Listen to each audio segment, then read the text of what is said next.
Good afternoon, everybody, and you are listening to 88.1 FM WVYC. You just heard the Rolling Stones with Symphony for the Devil. And my name is Keelan Tollinger, your host for the next full hour. Thanks for tuning into the show and kicking off your last weekend before fall break here on WVYC. Trying out a new intro song for the month as well, but you might also be hearing this online off of the station because I recently launched a way that you can listen to the show without having to catch it live. So that's on a brand new YouTube channel now called In the Studio with Keelan Tollinger, and I'll make it a habit to upload each show from here on out, so in case you miss it, in case you want to go back and revisit some of my topics, you have that resource now, and you can browse through past editions. Now, some of the news might not be entirely relevant if you're looking shows back up from a few weeks or months ago, so to give you a glance at what has been covered, I make a list of all the segments, and I play throughout the hour with their timestamps, so you can easily jump to any point you'd like. It could come back to bite me in time to have all I've ever said sitting there on the internet, but I think it's better for anyone who's curious about what I do to have that archive to access. Plus, as I start bringing in special guests later into the studio throughout the remaining year, the stories and the experiences they'll bring will definitely be worth saving, I think. As I start to line up some other hosts, I'll share a week's notice or two in advance to let you know when to tune in. Other than that, I guess one thing that could be a bother is people outside of York College stumbling across the material, but that can be a benefit most of the time. The internet can be kind of a cruel place, though. Anyway, I'm rambling a bit. Just know that you can visit YouTube and search In the Studio with Keelan Tollinger, and that should bring up my show title and a date so you can pick a week to catch up on. They should always have a standard York College green in them to identify them. And I thought I'd start making the routine of a couple hours each weekend to label my recordings, put them into a video, and send it out to YouTube, just because not everyone is going to be able to listen in every week at 3. And I suppose for my sake it helps track my progress becoming more of a professional, prepared broadcaster, even if my future in radio might remain just a hobby. To have that performance of a recorded show that can always be re-listened to, I've started to realize that's important, at least to me, because I'm a YCP student who's occasionally, pessimistically, a little unsure about how many people on campus, how many around the region, tune into the station.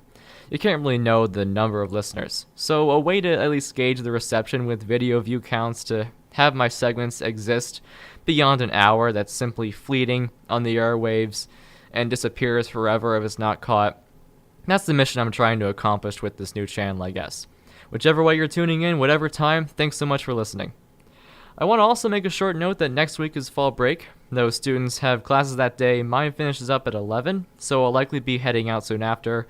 Have to beat the Harrisburg rush hour traffic as early as possible, so won't be in the studio for next Friday. But enough information, let's get this show rolling. What is in store for this week? I was going to get around to the Brett Kavanaugh Supreme Court hearing eventually, and kept putting it off until everything unfolded. So let's get it out of the way now as much as we can. There's the fascinating story of a very dangerous piece of malware that created one of the most destructive cyber attacks in history. It's quite the lesson for modern internet security. A quick recap of the Penn State-Ohio State game, and an odd string of emergencies around York College that I need help trying to understand. Music comes first, though. Here is a song from the Hotelier titled Goodness Part 2. You are listening to the voice of York College, and I'll be back in a few minutes.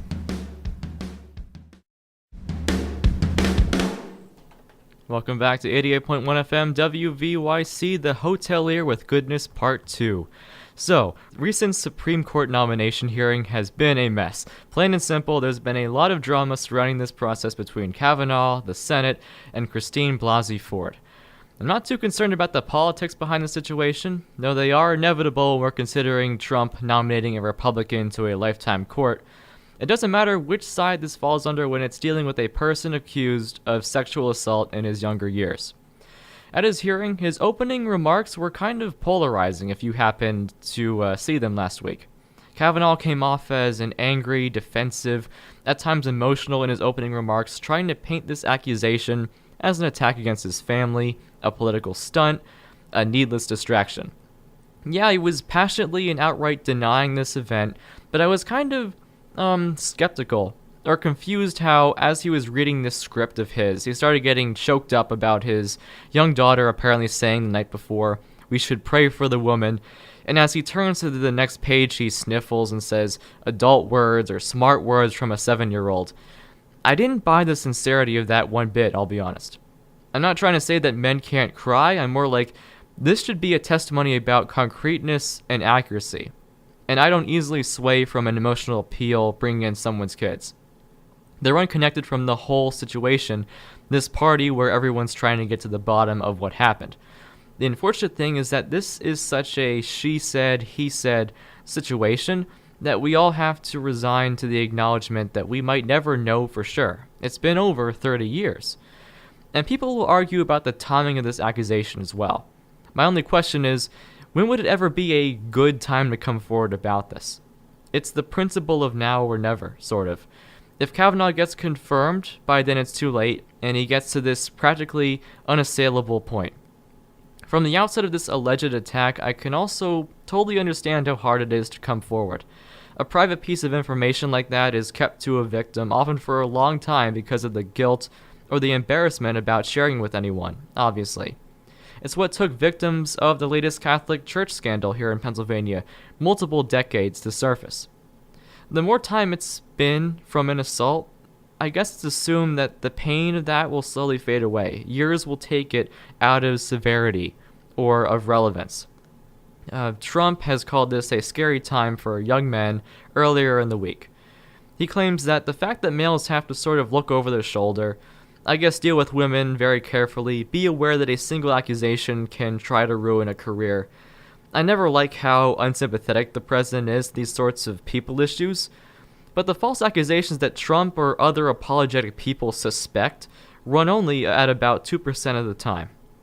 The people like Weinstein, Bill Cosby, Les Moonves, and Matt Lauer are just a few of the prominent people who are either convicted by a gathering of similar voices or yanked from their positions because of what organization executives feel are valid claims. And yet we look at the situation with Kavanaugh and Ford with the sense of uncertainty still. We still don't know. This confirmation hasn't ended with one claim, and it apparently wasn't enough to give the members of the Senate and other positions of government the pause to consider reversing the action. A very inconclusive investigation from the FBI later. It took only a week and left out interviews from multiple people who knew both Kavanaugh and Ford. That week-long delay only seemed to be just a matter of formality, to pretend to be sure without making sure. I think the way that activists and protesters would like to shift the investigations of these claims in the future is putting more belief in survivors, the women particularly, who are still struggling to have equal word amongst men when giving each side of the story. Our society very much still prioritizes a male's opinion, but I also acknowledge the trickiness of things when all that's offered as proof is those he said, she said accounts. So on the other side, we're very much still a country that exists on the principles of innocent until proven guilty. And I don't want to suggest we try to usurp that order, condemn everyone who gets accused. It's trying to get to those accounts on equal footing. As important as the Me Too movement is, it's still running up against the troubles with victims and their guilt. The people who defend the accused and shout down the accusers, claiming that the allegations are lies. There's this web about stigmas that isn't budging. The more proactive approach is to discourage the act of sexual assault and educate everyone about the risks, the factors of alcohol or other substances. And though York College and just about every other institution in this country hopes to eliminate these crimes through awareness, through instruction, there's still these awful reports of people at our age becoming victims. A timely warning notification was sent out by email from the college just a few days ago of the officials learning about an incident first believed to have taken place off campus between a female YCP student, but now from a third party of information, it might have been on campus in a freshman dorm with a male YCP student as the attacker. And the most unfortunate thing to read in this email is that the college is waiting for the apparent victim to come forward and talk with them about the details still. So that reluctance, that stigma, that difficulty to get to the bottom of these assaults is still playing out already here at this school. So the point is, Kavanaugh is very likely to be confirmed tomorrow, no matter what. I think I just read a headline that the American Bar Association would like to review his temperament some more, but still, it seems pretty inevitable at this point. Kavanaugh penned an opinion piece in the Washington Post today that he'll be an impartial, independent judge putting the Constitution above his party. Despite what he says, his status as an accused is not going to go away. Our government, obviously so split down party lines, likely won't change its course on this decision. We'll see in the coming days. Working out this host of issues in our country, though, seems like it could take an indefinite amount of time. So how about instead we move on from this segment and get into the weather check. So coming up next is a track from the station here on 88.1 FM WVYC. Here is Neko Case with Margaret vs. Pauline. You're listening to the voice of your college. Welcome back to 88.1 FM WVYC, the voice of your college. That was Margaret vs. Pauline from Neko Case. So moving on to the next topic, you might remember a few national news stories back in 2017 or so that talked about ransomware. The most famous of these was called WannaCry, like it makes me want to cry, because what this computer infection could do was essentially infiltrate your computer, take all of its files and its functions, and basically hold it hostage. Typically that someone had their computer infected with this would have this red screen that simply says your files are encrypted. To unlock your files again, you need to pay us, this unnamed party of hackers, about $300 to $500 with an electronic, untraceable form of currency called Bitcoin. And it was making headlines for not only finding ways into a person's individual computer, but if it latched onto a whole network of them, like all the ones in a hospital, every single computer could be taken hostage. This malware had a really dangerous ability in particular of just weaving through connection lines, so even your neighbor in the desk over could be affected.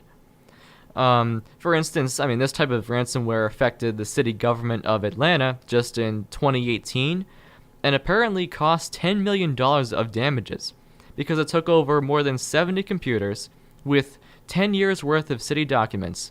It messed with the court system and the police. Though they didn't pay the hackers the $51,000 asking price for their stuff back, cleaning up and repurchasing machines has added up to millions and millions of lost property. But this isn't even the worst outbreak of ransomware, the worst cyber attack from hackers. So, Ukraine and Russia have been in an undeclared war for about 4.5 years now. This conflict has killed thousands of Ukrainians and displaced millions of others throughout the region. And Russia, with its cyber capabilities, started to try conducting warfare over the internet rather than physical destruction. One agency linked to the Kremlin produced a cyber weapon called NotPetya. I hope I'm pronouncing that okay. So this event takes place in June of 2017. It was in the company gift shop of a Danish shipping company called Maersk. Hope I'm pronouncing that right as well. So workers' laptops started to flash up with a few different varieties of messages. Repairing files on hard drive C, oops, your important files are encrypted. In another part of the building, a tech employee was trying to create an update for the company's 80,000 employees when his computer suddenly turned off. And as he looked up, then went the computer screen next to him, and if you were looking at all these dozens of screens from the front, you just see this wave of black screens, one after the other, turning off immediately and permanently. So, NotPetya had the properties of ransomware, but didn't want their money. It just wanted to take all the data inside a machine, lock it up, and throw away the key. This article from Wired.com tells of employees running throughout this entire industrial shipping plant, carrying their computers, sprinting down hallways, telling everyone to basically either shut off their devices or disconnect them from the company's network. Basically, they're linked to each other. Because whatever this attack was, it was rapidly jumping from person to person's property faster than a virus could even make you ill. Now, perhaps the most horrible thing about this is that the attacks of this caliber are partly the United States' fault. The NSA here in this country made a digital tool of some kind that was leaked out in early 2017. It gave hackers the ability to basically breach a Windows computer with a particular deficiency in its security system. So like the older it is, the more vulnerable it is. And combined with another digital tool that could basically find passwords stored on a person's computer, it could then turn that information against them so they could log in to a neighbor's computer, and basically you had this virus duplicating itself on its own, find whatever it could take, and then target other things automatically. The Wired.com author calls it like a prison inmate rampaging through a complex who has stolen the warden's keys. NotPetya did exactly what it was designed to do, take out Ukraine's technology. 4 hospitals in the capital lost most of their computers, 2 airports, over a dozen banks, the devices of scientists working at the cleanup in Chernobyl. In total, about 10% of the country's computers were taken over and erased. With the banks and the ATM card systems not functioning, even buying gas and groceries was temporarily impossible. The way this Danish shipping company falls in is really the most bizarre thing. So, I said that this NotPetya virus started with Russia and Ukraine's conflict, so how does a corporation in Copenhagen get dragged into this? How does it lose so much with no direct ties to the other actual countries? The reason for this was just a tiny server for a piece of accounting software, like Quicken Loans or H&R Block. And that was in a Ukrainian office that these Russian hackers breached. And what they did was secretly piggyback on this software's usual updates to all its clients. So when it's going to send some routine information and fixes for its program from that small server in Ukraine to every computer in the world with this budgeting software installed, the tools for NotPetya were being carried inside. What was trying to just sabotage a piece of Ukrainian property was basically expanding its blast radius to dozens of international companies that use this software in their everyday affairs. So from Ukraine to the entire world, hospitals in Pennsylvania, a chocolate company in Tasmania, Africa, pharmacy company Merck, a French construction company, even a state oil company in Russia. This malware was so fast-acting and non-discriminate, it came back and harmed the country that made it. So Maersk, the shipping company, had a terminal in the port city of Elizabeth, New Jersey, on the other side of the Atlantic, on that day of the NotPetya attack. About 3,000 semi-trucks normally go through a terminal gate where they receive instructions to park and have the cranes unload their giant shipping containers for transport around the world. Well, that day, since that whole operation was controlled by Maersk, the terminal's computers went down. All of the technology with information on what shipment is supposed to be where and at what time, that was lost. The company website wasn't communicating with anyone. There were semi-trucks stretching for miles trying to get into this port, and many of them had to be turned away. Refrigerated goods and factory parts were running hours late at that point, and the problem that began to pile up was the same thing was happening at Maersk's terminals in Los Angeles, in Spain, the Netherlands, and India. Basically, a mass player in global transport and the entire worldwide economy had not only lost its headquarters, but all the property it was overseeing and trying to get from place to place. It was all because of a piece of malware snuck in to a Ukrainian server. The aftermath of this disaster for Maersk alone was $300 million. Mondelez snack company lost $188 million. FedEx, through its European subsidiary across the ocean, lost $400 million, and that pharmacy company, Merck, $870 million. They lost their ability to manufacture some of their drugs for a time. The White House itself estimates that the total amount of damage from this single cyber attack event on June 27th of last year to be $10 billion, from revenue and recovering, basically. It took Maersk 2 weeks to get its backup data from its own servers and rebuild its technology. Their thousands and thousands of employees had to get new computers for their work, and all their notes and contacts and family photos they stored in their machines were lost. It basically took months for every company out there to get its services sorted out and back online. That was essentially the gist of the biggest cyber attack in history. How is something like this going to be prevented from happening again, though? The simple answer to sanction Russia is likely not going to do much. Our government added a few of those penalties about 7 or 8 months ago, but this was 8 months after the attack in the first place. This one attack is thought to be a message to the entire world from Russia that if a company dares to do business in Ukraine, terrible things could happen to you. It's taking advantage of how interconnected our world is through the internet, through wires and without wires. It doesn't matter how far away you are from the epicenter of an attack, basically. For us as a country, we have some pretty strong security systems that are aware and constantly reinforcing itself against cyber attacks. But it could take one slip up for a whole web of American-based companies to go down. For instance, if PNC and M&T Bank lost their computers, that'd spell a horrendous workday for some Americans. What if a set of computers at a power plant were compromised and it affected portions of the entire electric grid throughout whole cities and regions? We're still basically so connected to each other that the vulnerability still exists. One of the ways that businesses and institutions are keeping themselves safe is constant updates to their system. So the tech people in every company make sure all the computers connected to their network are modern as they can, running the recent editions of Windows. So Microsoft's own security fixes can be things covering like the entire nation. I still think more has to be done to research this kind of cyber warfare, because NotPetya was just last summer. Countries don't even have to invade with soldiers to attack each other anymore. They just mess with the daily lives of citizens, the government, like we saw with Atlanta. In 10 or 20 years' time, the military could have extensive branches of the military that have like technology, security experts monitoring the internet just like they do on islands for atmospheric missiles. I think it'll be fascinating to see how the world develops to counter these threats, and certainly it'll be a little bit frightening too. Because like my own computer is connected to York College's network, so if the IT department isn't on top of its game, that could be student files and records and years of work that's constantly being stored digitally and through the web. That could be all at risk. Should we move on from this bleak topic though? Yeah, it might be a good idea.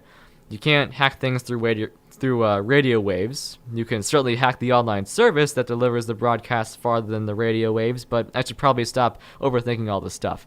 So it's 3:31 here at York College of Pennsylvania. Let's take a quick break to read the public service announcement of the hour. It is about 3:31 here at York College of Pennsylvania, and I'm going to take a short break from Jose Gonzalez. This is his song Heartbeats. I'll return in just under 3 minutes.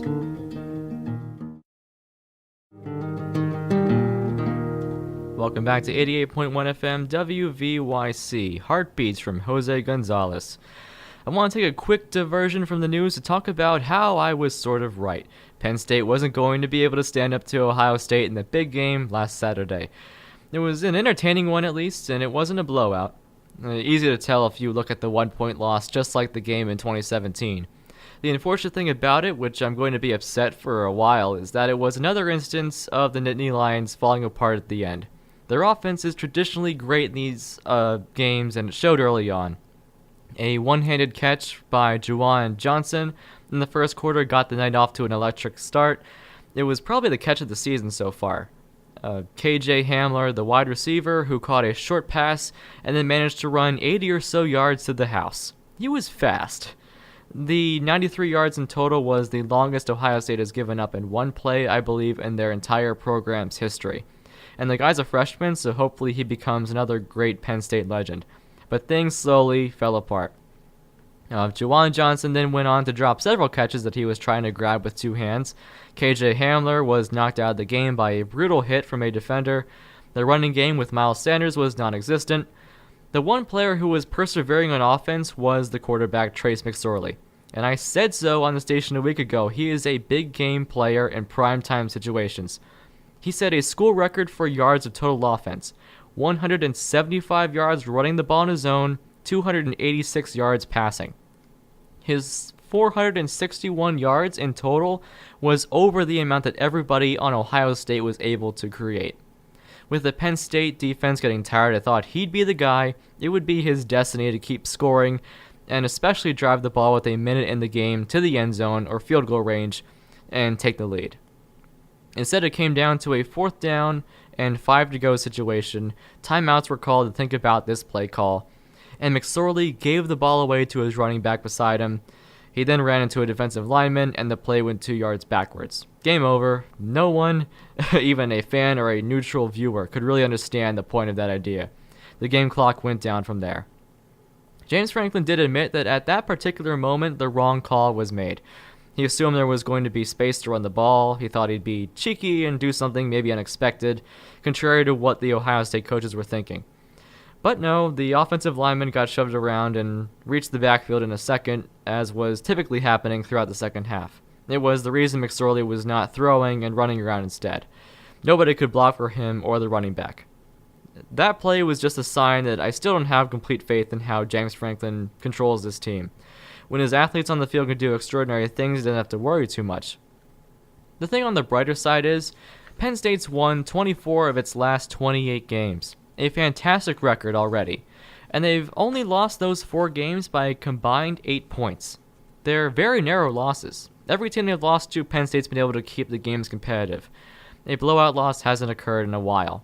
The only problem is that when the game gets tight, there's that tendency to make the crucial calls wrong, and that's barred them from a national championship playoff last year, and it could very well lead to a missed Big Ten Conference championship this year. The situation the Nittany Lions find themselves in is having to bank on every team above them in the rankings having a bad loss or upset, maybe 2, so they slip up under the top 10. All Penn State can ever do is just replace the teams that lose. I expect them to win all the remaining games, hosting Michigan, going to Michigan State, going to Wisconsin. I totally believe they have the capability to get those victories and finish the season with only 1 loss. But none of those teams are as big contenders. They're all below Penn State in the rankings, and so you can't really expect the Lions to move up. It's just that the biggest shame is if only that first down marker was crossed and the drive continued, then Penn State could have controlled their destiny outright and not have to resign to hoping other teams invite them into the championship talk. Fortunately, they have a bye week to recover and then move on to close out the season. I think this quote from James Franklin after the game sums up everything about this. The reality is that we've gone from being an average football team to a good football team to a great football team and worked really hard to do these things. We're not an elite football team yet. Right now, we're comfortable being great, and I'm going to make sure everybody in our program, including myself, is very uncomfortable because you only grow in life when you're uncomfortable. And so, talking about what could have been can only go so far. To change sports, I wanted to share a debatable story out of the Ryder Cup. So, in short, Brooks Koepka was driving off of the tee on the 6th hole last Friday when he struck a woman in the forehead with a wild shot. That caused a 49-year-old woman named Corinne Raymond to receive medical attention on the side of the fairway. She completely lost sight in her right eye after a fractured socket. Koepka felt obviously pretty terrible. He apparently gave her a signed glove, but had to continue on with his round. A few days ago, Raymond told the BBC she intends to sue the event organizers and the field marshals for not warning her of that errant shot. They didn't yell "for." She also claims there was no warning on the ticket about safety concerns at the event. The crowd should have also been made aware that the golfers that day were trying to get to the green on this par 4 hole in one swing, which means monster hits that aren't very accurate, and that officials haven't checked on her condition afterward. Well, one thing is kind of a given. Don't spectators at golf tournaments know the risk of being struck by a ball? Raymond is going to have to prove she didn't know, I guess. Now, Koepka claims that he and other officials at the tee shouted "for," but likely with the wind and the crowd, it wasn't heard. European Golf Tour officials also say that they don't tell the fans what the players are doing strategy-wise, no warnings to expect out-of-control swings. Raymond still claims she could have died if that ball hit her on the side of the head. Perhaps she has a case, perhaps she doesn't, but I would imagine it's just like how we interpret baseball in this country, for instance. The second you hear the swing of the bat, your eyes have to be up and paying attention to see if a foul ball or a home run is headed right for you. And that's maybe why I'll never go to a baseball game or a NASCAR race where I could be hit by things flying off the field or track. Even when I'm watching the men's soccer games here at York College, I'm focusing on the game and not my phone, because there's bleachers in the corner of the one goal, and there are plenty of college players that miss shots badly and send them over that 4-foot fence around the track. But what do you think? I will leave that up for you to decide. Maybe this particular story will resurface with the outcome again. I just found it sort of interesting that I thought these types of lawsuits only show up here in America. Anyway, the time is about 3:41 here at York College of Pennsylvania, so let's get another song out of the way. From Milo Green, this is "What's the Matter?" and you are listening to the voice of your college on 88.1 FM WVYC. I will be right back. Welcome back to 88.1 FM WVYC. This is the voice of your college, and you just heard Milo Green with What's the Matter? So, back to the news. If you own a smartphone and have it connected to the internet in any regard to stay in touch with the rest of the world, you probably received an alert on it of presidential importance. It was only a test. At about 2:18 p.m. local time, this message was an experiment for a real national emergency. It went off better than, say, that one alert in Hawaii about a missile heading for the island and everyone should seek shelter. I like the thought of that test, though, using more modern forms of mass communication to get the word out. When television and radio aren't being watched or listened to all the time, the quickest way to reach every citizen through the United States can be through their pockets. I don't really think this should be a story to talk about, but I was actually really surprised and kind of pitying the people who were whining about this alert. Like, it made my phone buzz the Morse code for SOS, and it probably would have played a siren if my ringer was on. And yeah, it diverted my attention for like 5 seconds from my work. But you wouldn't believe the people my age that were like, wow, thanks President Trump, this alert was totally necessary. It's like seeing the words presidential alert got them upset from the political stance they have. And maybe a couple dozen librarians throughout the nation were pretty irritated with everyone's phones making noise. High school teachers and some professors I can understand, but still, like, they wrote articles about this stuff. Plenty of people knew it was coming, and I'm fairly certain life went on afterward. There are bigger issues like if a real emergency was unfolding, which I'm sure you'd want to know about. So speaking of alerts, it has not been an easy time for emergency response teams around your college. Around 7 p.m. Wednesday night, the campus got a widespread message from the alert system here about staying away from Wolf Hall and Campbell Hall. There was a notification that popped up on my iPhone from the Live Safe app that all the current classes were evacuated and further courses in the evening were not going to take place. I didn't go over to that part of campus to see what was going on because I was honestly planning out my show and too busy. The way the campus was being notified was completely odd. It started with that one alert through the phone and my email. Then it was sent again a few minutes later with the same information to stay away, except the email came through with a title reading, On Campus, Arson. They followed that up email again with a electrical issues title instead. But, right away, there were these mixed signals about what this event truly was. The body of each of these messages was simply, experiencing electrical issues, and the fire department is on the scene. It was, I assumed it was just like sparks flying or something. Maybe an old electrical socket was breathing fire or something. So what I've been able to piece together is that 4 fire engines responded to a generator fire in Campbell Hall. I don't know the exact place. I think it was a basement of the building. It apparently started some sort of chain reaction. Smoke apparently reached Wolf Hall. All the classrooms had to be emptied out. As for the long-term damages of something like that, there didn't seem to be much. Classes were back to normal on Thursday morning, and of course they made sure to announce that in an email as well. I didn't notice anything different, except I think the power must have been tripped so much it messed up some of the equipment in the classrooms. My broadcast performance class has this really impressive television studio with multiple cameras, monitors, and a sound room. Things were really thrown out of whack for one of our practice sessions. The audio wasn't transmitting from the mic packs to the audio room to the control room. The cameras had trouble adjusting the lighting. Speakers would have this buzzing sound in them. There were just a lot of settings that got changed up on accident. But to go back to how inconsistent the reporting of the event was, is pretty hard to believe. People could have really ran with the headline that there was an on-campus arson. There'd be a bigger story to report on for the show, but thankfully that wasn't the case. I just worry that, again, with real emergencies, it's important to get the first batch of details correct. Try to make them not be incomplete. And sometimes when you bombard recipients with additional messages that don't build more of the picture, they might actually just turn off their attention and not care. Because around lunchtime yesterday, I heard 5 separate fire alarms throughout my apartment.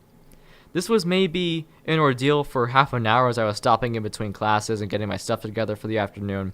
But the first fire alarm started, I ran to get my shoes on. As I'm walking down the flight of steps to the street, suddenly there's silence again. and half the apartment complex is outside of their doors looking around and just standing there, dazed. Everyone goes back inside. 6 minutes later, the alarm starts blaring in the kitchen again. Everyone goes out, maybe a little less people than last time. I pause halfway down the steps, and sure enough, in 15 seconds, the alarm stops again. I counted this happening 3 more times. I was diligent and at least stood on the porch, so if there was a campus safety officer trying to catch anybody disobeying the policy, to evacuate every alarm, but I mean, nothing really happened. I was maybe the only person falling for it or heeding it, I guess, for that entire half hour. Now, the reason for that is the real mystery. I assume that since there was a utility vehicle in the front lot outside the apartments at that time, someone was rewiring the alarms in the complex and kept bumping something. I totally forgot to mention that there was a fire alarm in the afternoon just the previous day on Wednesday too, as I was watching a soccer game. Whoever lived in the apartment at the other end must be real proud of themselves. It was only about a 10 or 15 minute wait on the sidewalk, fortunately.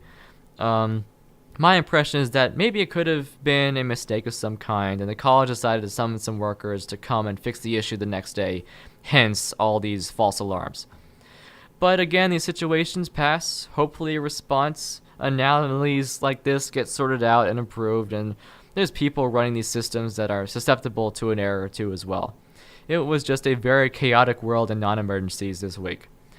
So we're reaching the end of the hour here for my show, but there's still some time to throw in one last song, I think. So from the Faded Paper Figures, here's a small track called So Far Out. You're listening to WVYC, and I'll be back soon to close out the show. The Faded Paper Figures with So Far Out here on 88.1 FM WVYC. That's all I've got planned for this show. Just a reminder that I don't plan on getting on the air next Friday, as that's the start of fall break. This weekend, though, is something that you can hopefully make the most out of. It'll be busy with Fall Fest, Homecoming, and the celebration of the college's 50th anniversary. Don't forget it's First Friday downtown as well. As for the October 19th show, I can promise you a topic that I've been wanting to cover for a while when I come back. It's a lengthy tale about internet promotion algorithms, children's videos, and a lecture about the entanglement of them that learning about could very possibly ruin your life.